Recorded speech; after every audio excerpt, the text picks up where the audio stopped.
Yeah, it definitely hit me really hard going on the boat. It felt almost eerie.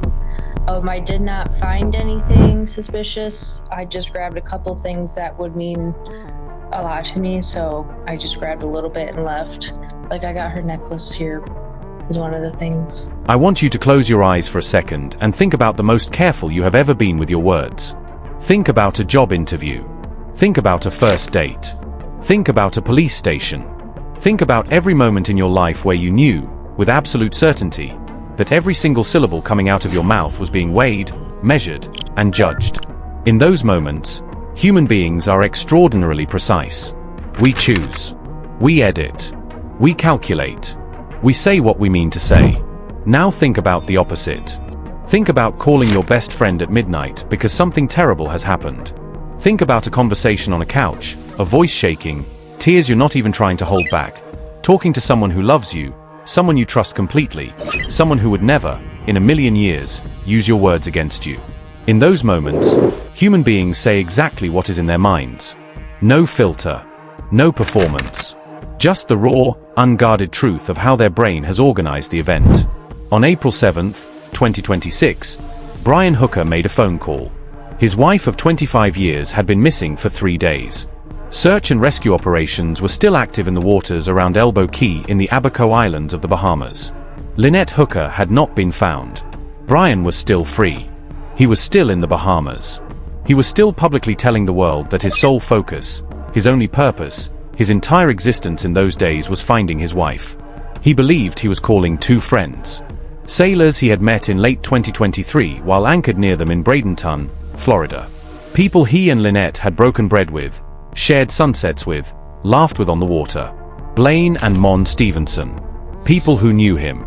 People he trusted. The call lasted nearly 40 minutes. Brian Hooker spoke freely. He did not know that Blaine Stevenson was recording every single word. And in those 40 minutes, speaking to friends he trusted, describing the worst night of his life to people he believed would never judge him, Brian Hooker chose a specific word to describe the moment his wife of 25 years entered the water on the evening of April 4, 2026. He did not say she fell. He did not say she slipped. He did not say she went overboard. He did not say she lost her balance. He said she basically just bounced off the dinghy. One word. Bounced. And that word is now part of the permanent, documented, verified public record of this investigation. CBS News has the recording. Multiple major news organizations have independently confirmed its existence and its content. The Royal Bahamas Police Force has an active investigation. The United States Coast Guard criminal investigation remains open.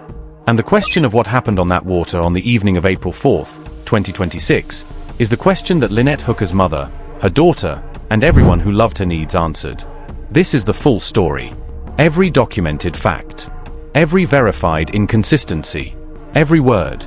Examined honestly. Lynette Hooker was 55 years old. She was born and raised in Onstead, Michigan, a small town where she grew up around lakes and water and the kind of outdoor life that becomes part of who you are. Her mother, Dolene Hamlet, told the Associated Press that Lynette had been around lakes, boats, sailing, and swimming her entire life. This was not someone who was uncomfortable on the water. This was not someone who needed to be watched, guided, or protected from the sea. The water was her element. Her daughter, Carly Ellsworth, told CBS News that Lynette was very fit and strong, a good swimmer. Someone who, in Carly's words, could not simply have fallen off a boat by accident. That detail matters. Because the official framing of what happened on April 4, 2026, is an accident. A tragic, sudden, nighttime accident on a small dinghy in windy conditions. And for that framing to hold, you need to accept that a fit, strong, lifelong swimmer who had spent more than a decade living and sailing on the open ocean simply fell off a boat. Lynette and Brian Hooker had been sailing together for more than 10 years. They documented their life at sea under the name The Sailing Hookers. Their social media presence was a carefully curated window into what looked, from the outside, like an extraordinary life. Sea turtles spotted off the stern. Sunrises over open water. Lynette's famous cinnamon rolls baked in a solar oven aboard their 55-foot sailboat named Soulmate. They had given everything to that life. Lynette had walked away from a career, from a house, from every material possession, to live at sea with Brian. Her last Instagram post went up on April 4, 2026. The same day she disappeared. The caption read, "Not going anywhere for a while." She had no idea what was coming. Now let's build the timeline exactly as it is documented, because the timeline is where this story begins to fracture. On the evening of April 4, 2026, Brian and Lynette Hooker had anchored the Soulmate at Aunt Pat's Bay on Elbow Key. They took their 8-foot hard-bottom dinghy to Tahiti Beach, a popular spot with a floating bar that operates at low tide. From Tahiti Beach, they traveled to the Abaco Inn, a waterfront bar and restaurant in the area. Ken, the 38-year-old bartender who served Brian that evening, confirmed directly to Fox News Digital and the New York Post that he never actually saw Lynette during the approximately 2.5 hours the couple was at the bar. She had gone to the pool when Brian ordered the first round of drinks. Brian came back alone 90 minutes later for the second round. That detail is worth sitting with. 2.5 hours at the same location, and the bartender who served Brian twice cannot confirm Lynette was present for either drink. Now, look at the surveillance footage from the Abaco Inn. That footage was reviewed by Carly Ellsworth and her boyfriend Steve, and it was reported on by journalist Ashley Banfield on her show Drop Dead Serious. The footage shows Brian and Lynette leaving the Abaco Inn at approximately 6:38 in the evening. That is the surveillance record. That is what the cameras captured. When Brian gave his account to police about what happened that night, he told them they left the bar at approximately 7:30 in the evening. The surveillance footage places their departure at 6:38 p.m. Brian told police they left at 7:30 p.m. That is a 52-minute discrepancy. Not a small rounding error. Not a slightly different memory of whether it was 6:50 or 7:05. 52 minutes. And that 52-minute gap is not an isolated problem. It is the first crack in a timeline that has multiple fractures. The dinghy crossing from the Abaco Inn dock back to the Soulmate takes approximately 15 minutes. That is the documented estimate for that crossing. If they left the dock at 6:38 p.m. as the surveillance footage shows, they would have been on the water, in the dinghy, at approximately 6:38 to 6:53 p.m. Brian told the Stevensons in the recorded call that the sun set basically 10 minutes after Lynette went overboard. If they left at 6:38 and the crossing takes 15 minutes, the incident would have occurred at approximately 6:53 p.m. Sunset in those waters on April 4, 2026 was at approximately 7:26 p.m. That means, according to the documented departure time and the documented sunset time, there was still more than 30 minutes of daylight remaining when the incident allegedly occurred. Jim Todd, a volunteer with the Hopetown Fire and Rescue Service who was at a restaurant that evening and who helped bring Brian to shore the following morning, confirmed directly to Ashley Banfield that at 6:38 p.m. there was still complete, full, unambiguous daylight in those waters and that it would remain that way for another 45 minutes to an hour. Brian's account of the darkness, the sun going down, the moon not having risen yet, the inability to see Lynette in the water near him, depends entirely on an incident time that is not supported by the surveillance record. Without the darkness, the explanation for why a former United States Marine could not locate his wife in the water near him requires entirely different answers. Now let's go to what Brian actually said on that recorded call. Because the recording is not just the word bounced. It is 40 minutes of detailed, unguarded narrative. It is Brian Hooker explaining, step by step, to people he trusted, exactly what happened that night. And when you lay that narrative next to the other documented accounts he gave, in text messages to his friend Daniel Danforth, in his statement to police, in his Facebook posts, and in his later public interviews, specific differences emerge that investigators have been examining closely. In the call to the Stevensons, Brian described the conditions on the water at the time of the incident as a little blow. His exact words, as reported by multiple major news organizations who verified the recording, were, "A little blow, like 20-some knot winds that popped up. A little blow. 20-some knot winds." In his Facebook post to the public, Brian wrote about unpredictable seas and high winds, language that paints a dramatically different picture of conditions on that water. Unpredictable seas suggests chaos, danger, the kind of conditions that even experienced sailors struggle with. A little blow is how a Marine who has lived on the ocean for a decade describes mild chop. Those two descriptions of the same weather, on the same night, in the same location, cannot both accurately represent the same conditions. One of them is shaped by audience. One of them is not. The one that was not shaped by audience, the one Brian gave without knowing anyone was recording him, was a little blow. In the call to the Stevensons, Brian said that Lynette tried to swim back to the yacht, which he estimated was about 1,000 yards from where the incident occurred. 1,000 yards. That is just over half a mile. In text messages to his friend Daniel Danforth, messages that CBS News obtained and reviewed, Brian said that the wind blew him away from her and that she swam towards the sailboat. Swimming toward the sailboat. That is a specific direction. That is one of two possible directions a person in the water between a dinghy and a shore could swim. Now look at what the Royal Bahamas Police Force said Brian told them. According to the account shared by police investigators, Brian told them he last saw his wife swimming toward the shore. Not toward the sailboat. Toward the shore. Toward the shore is the other direction. These are not two slightly different framings of the same event. These are two physically incompatible directions. A person cannot simultaneously be swimming toward a sailboat and toward the shore if the sailboat and the shore are in different directions. Brian told his friend Danforth she swam toward the sailboat. Brian told police she swam toward the shore. Danforth addressed this directly when he spoke to CBS News. He said that in comparing Brian's retelling of the disappearance with emerging media reports, the stories don't really match up. He specifically noted that Brian's messages reflected she was casually swimming back toward the sailboat, while police said Hooker recalled his wife being swept overboard and out to sea. Danforth also raised something else. He noted that the Hookers always had their phones with them and frequently posted videos online, and he specifically wondered why Brian's phone didn't work that night, or why they didn't have their phones in the dinghy at all on the evening Lynette went missing. Brian told the Stevensons he was yelling for her the whole time. He said he saw several boats come by and used his phone flashlight and flares to try to get their attention, but that none of the passing boats saw him. He said he threw the anchor and anchored the dinghy. He said that by the time he got the anchor set, he was a quarter to half a mile away from her. A quarter to half a mile is between 400 and 800 meters. Jim Todd estimated the incident location at approximately 150 yards from shore. Ken the bartender told Fox News Digital that the entire distance from the incident area to Marsh Harbor, where Brian eventually arrived, was only 4 miles. Brian told police he was unable to restart the dinghy's engine and paddled. He arrived at the boatyard at around 4 in the morning, approximately 7 to 8 hours after leaving the Abaco in dock. 7 to 8 hours. To cover 4 miles. In conditions that Captain Bill, who was anchored directly beside the Soulmate that night, described publicly on the Brian Anton Investigates podcast as, in his words, not that bad. Now, back to the word. Back to bounced. Because everything else, the timeline, the direction Lynette swam, the lighting, the weather, the 7-hour paddle, all of it matters. But the word matters in a way that is different. Here is why.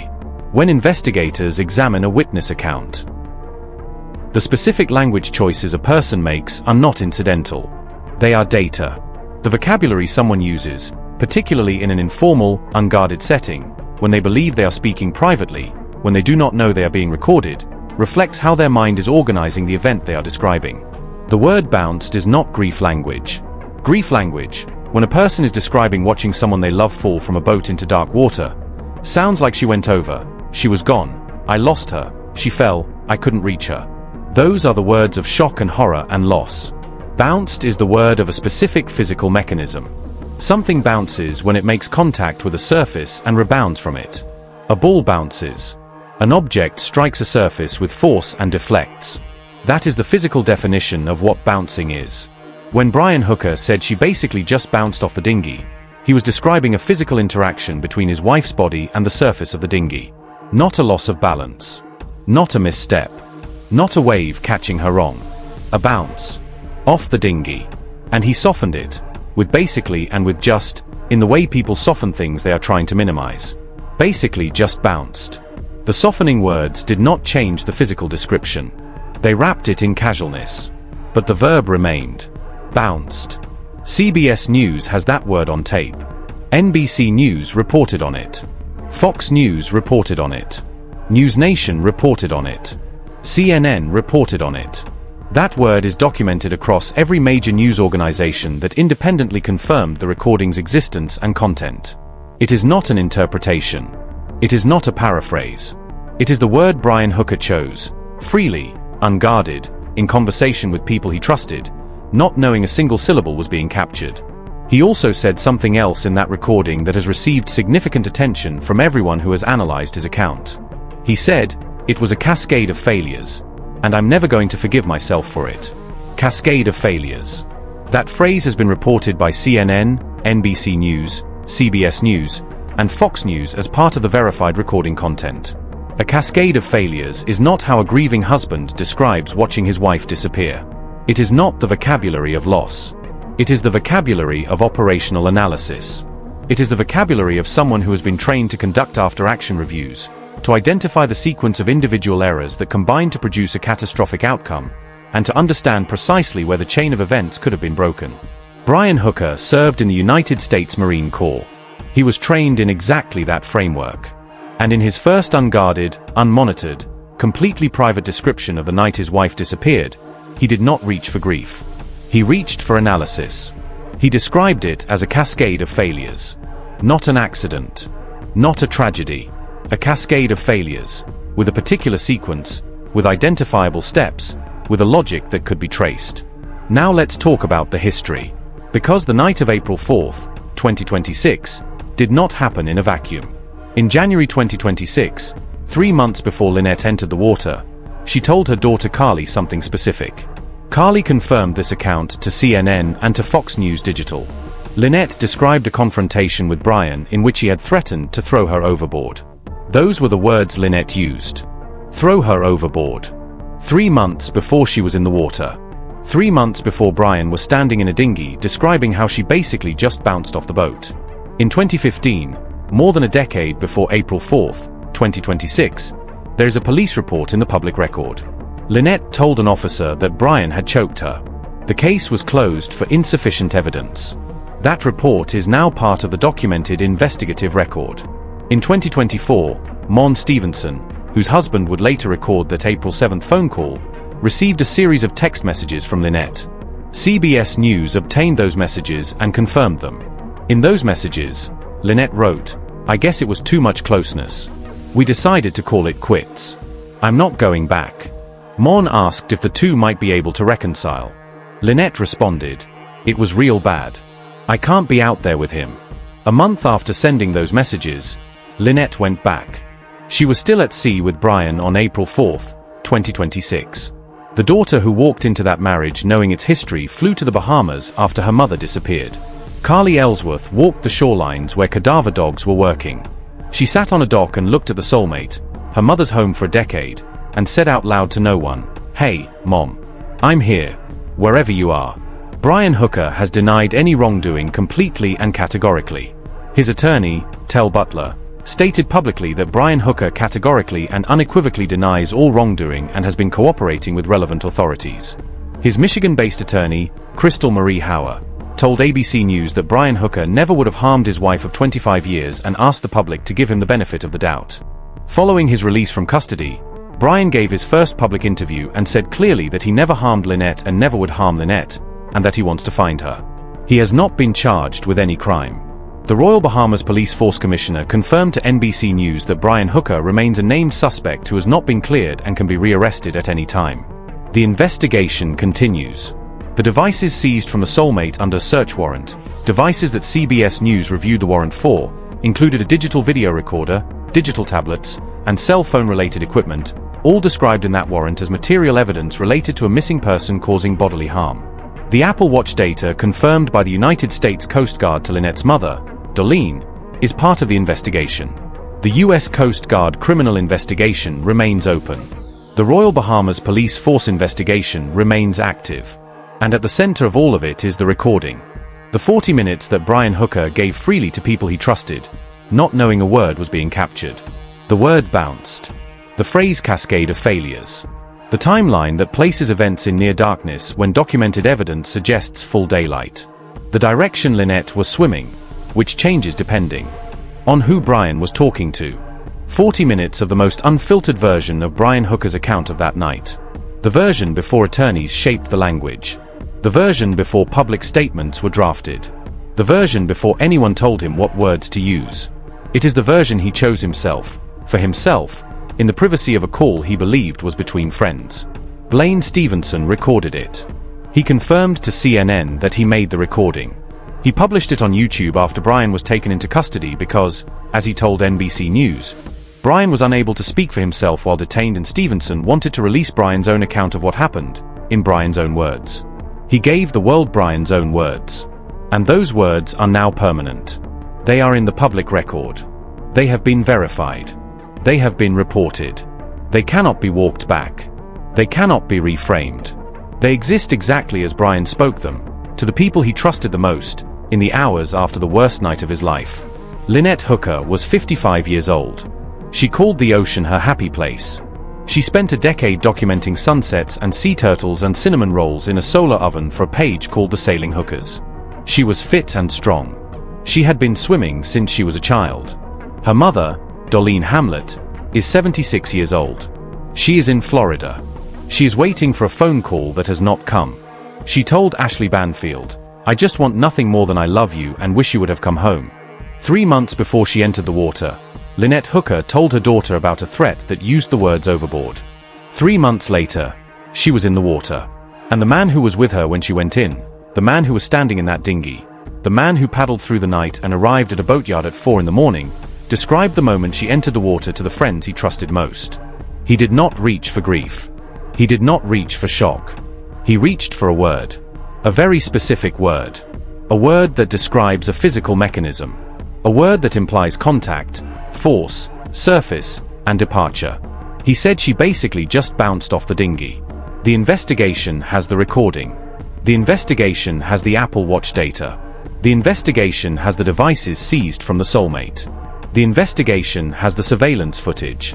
The investigation has every documented inconsistency between every account Brian Hooker has given to every person he has spoken to since the night of April 4th, 2026. The truth of what happened on that water is what Lynette Hooker deserves. Every word, examined honestly. Every account, compared carefully. Every inconsistency, followed to its conclusion. If you have any information about the disappearance of Lynette Hooker, contact the Royal Bahamas Police Force or the United States Coast Guard. Both investigations remain active. Brian Hooker has not been charged with any crime. All individuals referenced in this video are presumed innocent unless formally charged and convicted in a court of law. This is Global Crime Files. Every victim deserves the truth. Every story deserves to be told completely. And we will keep telling this one until there are answers.